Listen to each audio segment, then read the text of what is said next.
Alors, il y a plusieurs raisons qui nous ont amenés à faire cette conférence, qui se déroulera d'ailleurs en 3 temps. Je vous expliquerai ça tout à l'heure. C'est une maman qui a eu cette idée, donc je voulais la remercier. C'est Hélène Cladel, qui doit être dans la salle, voilà, Hélène qui est juste en face de moi, qui a dit ça serait sympa si on pouvait effectivement parler de ce sujet-là, voir si on pouvait donner aussi des bonnes pratiques, comment agir effectivement face au harcèlement. Et ce qui m'a motivée, moi en tout cas, à prendre l'animation de cette conférence, c'est que en tant que présidente de l'APEP du lycée d'Arsonval, on a eu l'année dernière au niveau du lycée un cas de harcèlement qui a été très très bien géré, et je pense qu'Hélène Ménard vous en reparlera tout à l'heure, peut-être ou pas, on verra, et que c'est la question de tous. Donc c'est ça. Et puis, dans le cadre de mon activité professionnelle, je suis aussi amenée à accompagner des jeunes. Et dans les accompagnements en coaching que je peux faire, j'ai eu à la fois des jeunes côté harcelés et à la fois des jeunes côté harceleurs. Et on se rend compte que la ligne, elle est ni toute noire ni toute blanche. Donc, c'était aussi cette raison qui fait qu'on a voulu vous parler de ce sujet-là ce soir. Donc, pour en parler, des spécialistes, notamment Hervé Duparc, qui est psychologue et qui travaille, lui, à la Maison des adolescents de Champigny et qui est en contact avec le relais famille Saint-Maurien également. On a Hélène Ménard, qui restera assise exceptionnellement pendant la présentation parce qu'elle s'est blessée à la jambe. Donc Hélène, qui elle est proviseure et qui est formatrice sur les questions de harcèlement, justement, au niveau des institutions qui sont régies par l'Académie de Créteil. Et puis Émilie Hanez, qui travaille en tant que juriste et notamment dans une association, alors je reprends le nom, qui est le Centre d'information sur les droits des femmes et des familles, et qui vous parlera un peu plus de la partie juridique au niveau du harcèlement. Juste une petite information, donc je vous dis que ça se déroule en 3 temps, donc vous allez avoir une présentation sur qu'est-ce que c'est le harcèlement, quels sont les différents types de harcèlement qu'on peut rencontrer, comment c'est géré, suivi et organisé à la fois au sein des établissements scolaires, lycées, collèges, écoles primaires, mais aussi en dehors, et également une approche sur la partie juridique, qu'est-ce qu'on peut faire, quelles sont les démarches, et quels sont aussi les risques et les conséquences. Voilà, du harcèlement. Et dans un deuxième temps, on aura une table ronde avec des questions-réponses que je démarrerai, et on laissera la parole aux parents, bien sûr, donc à vous, messieurs et mesdames, pour poser toutes les questions que vous avez à poser sur le sujet du harcèlement. Donc je laisse la parole à Hélène. Tu prends celui-là ? Par exemple. Si je parle comme ça, est-ce que vous m'entendez? Pas très bien, c'est un peu juste. Bon, d'accord. Alors, la première question, évidemment, c'est le harcèlement, c'est quoi? Le harcèlement scolaire entre pairs. Et vous verrez qu'il est important de préciser que notre sujet se limite au harcèlement scolaire entre élèves, puisqu'en réalité, même si le mot est le même, le phénomène est un petit peu différent, heureusement d'ailleurs, de celui que peuvent connaître les adultes. Alors, ce terme de harcèlement a quelque chose d'extrêmement lourd et difficile, un peu pour tout le monde, hein, pour des parents dont on accuse l'enfant d'être harceleur, pour le harceleur lui-même, pour l'enfant, pour les parents de l'enfant victime, pour les institutions, pour le chef d'établissement qui reçoit en pleine face cette accusation. Dans votre établissement, il y a du harcèlement. Bon, c'est un terme qui est extrêmement lourd étant donné son poids pénal dont nous parlera tout à l'heure Émilie. Donc, les formateurs, au sein de l'éducation nationale, on essaie de promouvoir l'expression plutôt d'intimidation, qui nous semble plus proche de, je dirais, 80 à 90% des cas de harcèlement scolaire. Donc, le harcèlement, qu'est-ce que c'est? C'est une violence, et c'est une violence qui se répète sur une certaine durée. Hein, le harcèlement est constitué par la durée, par la répétition, et on verra d'ailleurs que ça peut Ça peut être même ça, c'est pas tout à fait sûr. Par l'incapacité pour celui qui subit de se défendre et par son isolement. Par le fait, et ça c'est particulier aux adolescents, que le harcèlement est visible pour le groupe des pairs, c'est-à-dire que les élèves voient et savent très bien qu'il y a du harcèlement. Invisible par contre pour les adultes, et c'est bien notre problème. Je dirais que c'est un des deux grands problèmes que pose le harcèlement, c'est qu'on a beaucoup de mal, nous les adultes, à le détecter. Donc la question, ça sera comment on repère, qu'est-ce qu'il faut faire pour repérer le harcèlement. Et dernier point, l'intention de nuire n'est pas avérée, donc Émilie reviendra sur le texte de la loi. Effectivement, il n'y a pas besoin d'ailleurs légalement qu'il y ait intention, hein, il suffit que les effets soient là. En tout cas, l'intention de nuire n'est pas avérée. Très souvent, c'est la répétition qui caractérise le harcèlement, c'est le fait d'un groupe. C'est-à-dire que chacun des enfants qui constituent le groupe n'a dit qu'une ou deux moqueries, n'a dit qu'une insulte.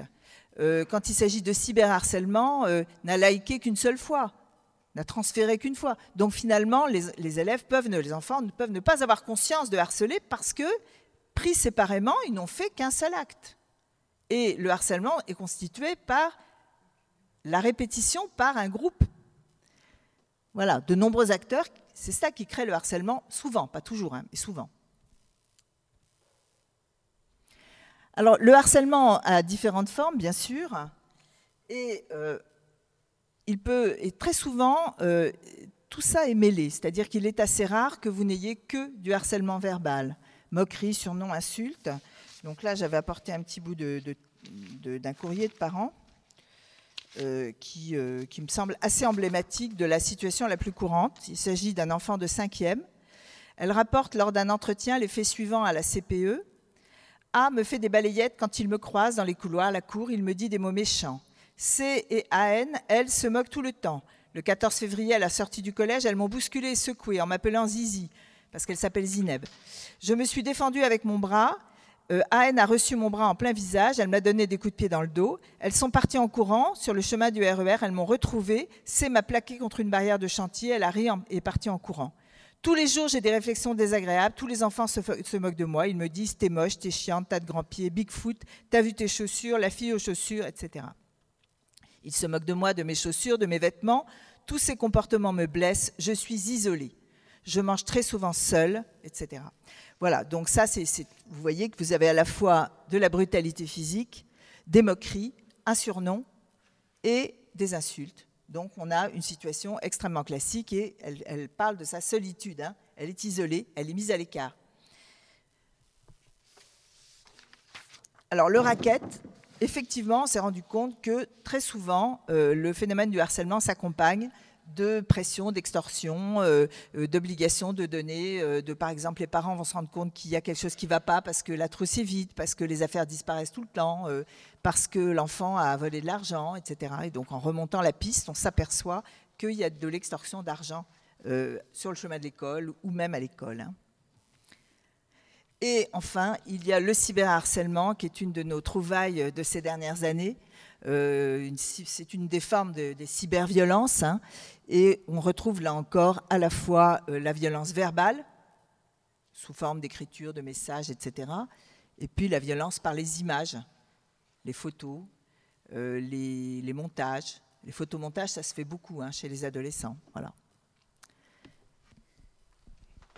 Donc je vais continuer. Donc, en vous parlant sur ce quoi s'exercent justement ces violences.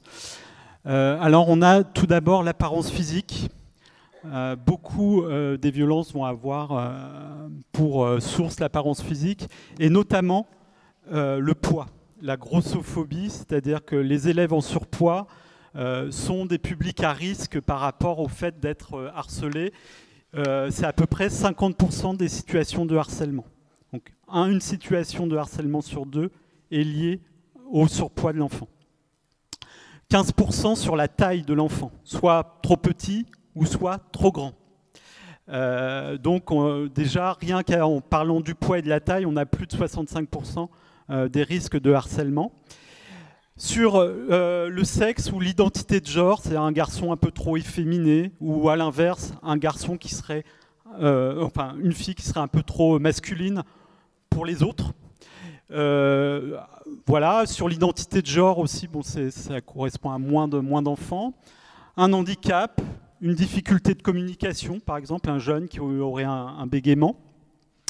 Ou l'appartenance à un groupe social, ou un gamin qui a des centres d'intérêt différents du reste du groupe.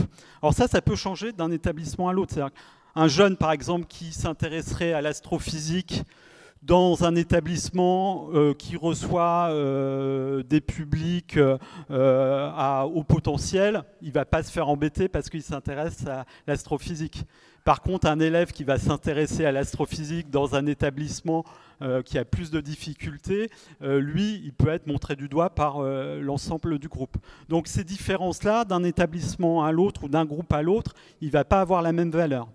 Ce qui se passe, c'est que finalement, c'est un côté très normatif. C'est-à-dire que si un enfant est dans la norme, ça se passe bien pour lui.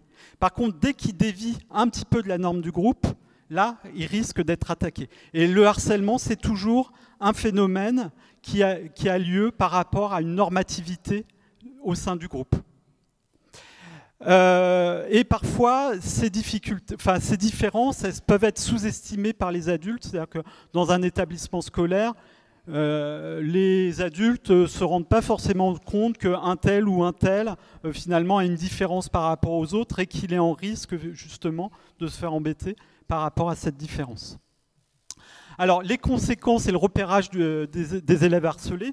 Alors, il est compliqué, ce repérage, parce que on va avoir différents signes, mais les différents signes peuvent être liés à autre chose.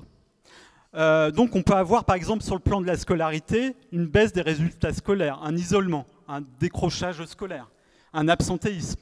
Mais en même temps, si on prend cet exemple-là, ça peut être lié à autre chose. Ça peut être simplement fait du fait que votre enfant il passe sa nuit sur Fortnite et du coup il est fatigué, il a du mal à se lever le matin et qu'il va être en décrochage scolaire. J'ai mis le refus social scolaire anxieux, ce qu'on appelle plus communément la phobie scolaire. Alors pourquoi je vous l'ai mis en rouge? C'est que lorsqu'il y a un refus scolaire anxieux, lorsqu'il y a une phobie scolaire, il faut absolument rechercher s'il y a des antécédents de harcèlement.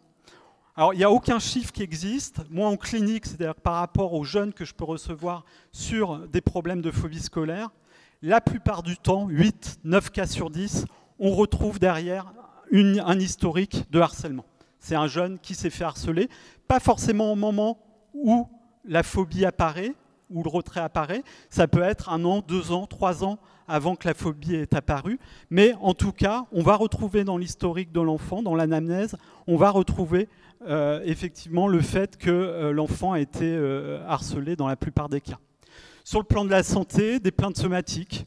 Oh, j'ai mal au ventre, je ne veux pas aller à l'école, je peux rester à la maison aujourd'hui, ou j'ai mal à la tête, ou des choses comme ça, qui peuvent aller plus loin, hein, des enfants qui vomissent complètement le matin à l'idée d'aller à l'école.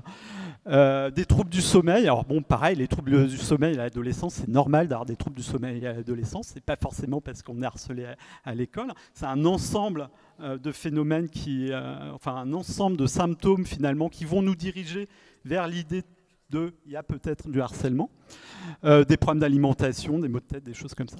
Sur le plan psychologique, du mal-être, de la perte d'estime de soi, de l'anxiété, de la déprime, de l'angoisse. Bon, pareil, ça peut être lié à d'autres choses aussi. Hein. Par exemple, des parents qui viennent de se séparer ou un décès dans la famille, un événement, ça peut amener aussi ces choses-là. Et puis, des conduites à risque, alors auto- ou hétéro-agressives, c'est-à-dire auto-agressive, c'est-à-dire une agressivité dirigée vers soi. Donc ça va être plutôt les filles, c'est-à-dire que notamment avec des conduites de scarification. Et les garçons vont être plutôt dans des conduites d'agressivité, mais plutôt vers l'extérieur, c'est-à-dire des bagarres, des choses comme ça. Des idées noires, on peut avoir parfois malheureusement des tentatives de suicide, et puis enfin des consommations de produits psychoactifs. La définition juridique, je passe la main.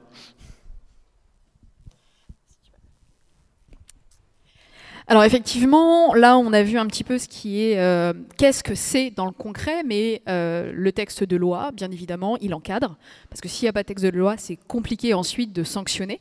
Donc là, ce que je vous ai mis ici, c'est la définition même du harcèlement dans le code pénal. Donc c'est le fait de harceler une personne par des propos ou des comportements répétés, ayant pour objet ou pour effet une dégradation de ses conditions de vie, se traduisant par une altération de sa santé physique ou mentale. L'infraction, elle est sur l'aspect répété. Il n'y a pas de harcèlement si ce n'est pas répété. C'est le principe même du harcèlement.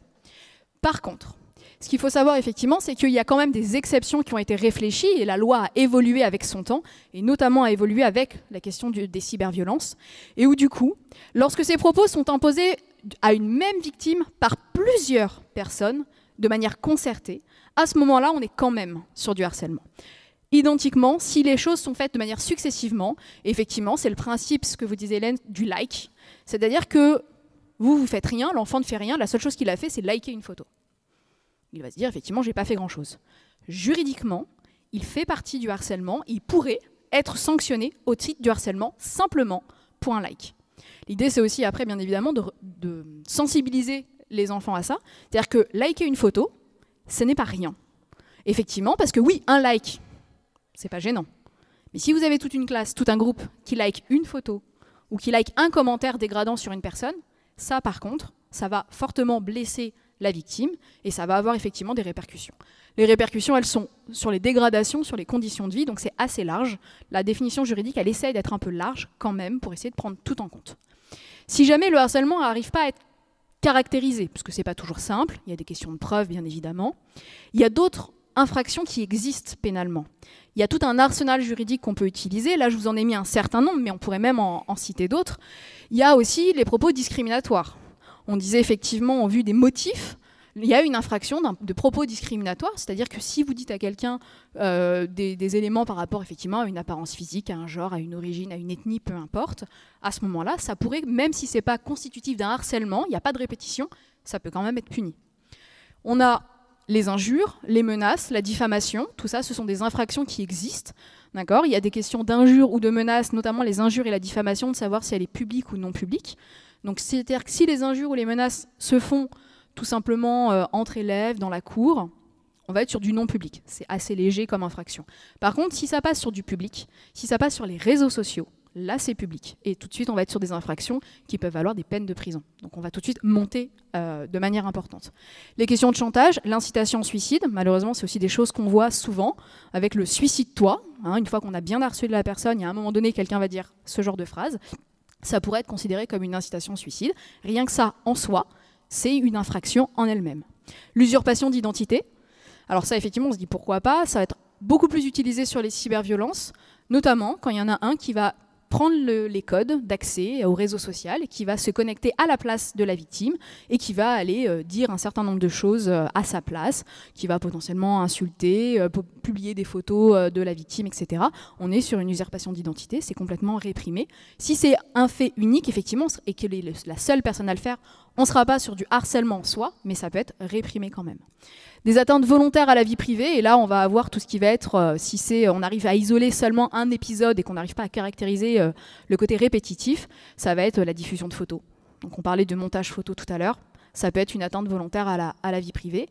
Le revenge porn, mais Hervé tu reviendras tout à l'heure dessus, donc je ne vais pas revenir sur cette question-là, mais aujourd'hui c'est une infraction en elle-même, autonome, histoire de sensibiliser un petit peu aussi les jeunes sur cette question-là, parce qu'on ne fait pas n'importe quoi une fois qu'on a la photo d'une personne. Dans l'atteinte volontaire à la vie privée, ce qu'il faut savoir, c'est que des fois, les jeunes, ils ont des photos qu'ils font tous ensemble. Il y a le droit à la captation et il y a aussi un droit à la diffusion. Ça veut dire que dans le revenge porn, par exemple, ce que certains font, il y a celui qui a eu la photo, il y a celui qui la diffuse, et puis je parlais du like, mais effectivement, il y en a qui se disent, tiens, je l'ai reçue sur mon téléphone, c'est drôle, je vais la montrer aux copains, puis je vais l'envoyer au groupe d'amis que j'ai. Et bien ça pourrait être constitutif du harcèlement ou ça peut être constitutif d'une complicité dans le cadre d'un revenge porn. Donc effectivement, la loi essaye d'encadrer au maximum et de tout prendre en compte. Les violences, dans l'exemple que vous donnez, Hélène, il y a clairement des violences. Si jamais le harcèlement, parce qu'on n'arrive pas sur cette situation, encore une fois, à établir la totalité, on pourrait peut-être, pourquoi pas, établir uniquement le fait de violence qui s'est passé à la sortie d'école. Et vous en avez d'autres, et notamment celle des fois qu'on oublie un tout petit peu, là que j'ai pas noté, c'est la non-assistance à personne en danger, qui peut aussi être retenue, qui peut pour le coup être retenue à la fois contre les témoins et à la fois aussi contre les adultes. Malgré tout, c'est le cas. Il y a une affaire en cours actuellement pour non-assistance à personne en danger sur une professeure. Donc ça peut aussi être important.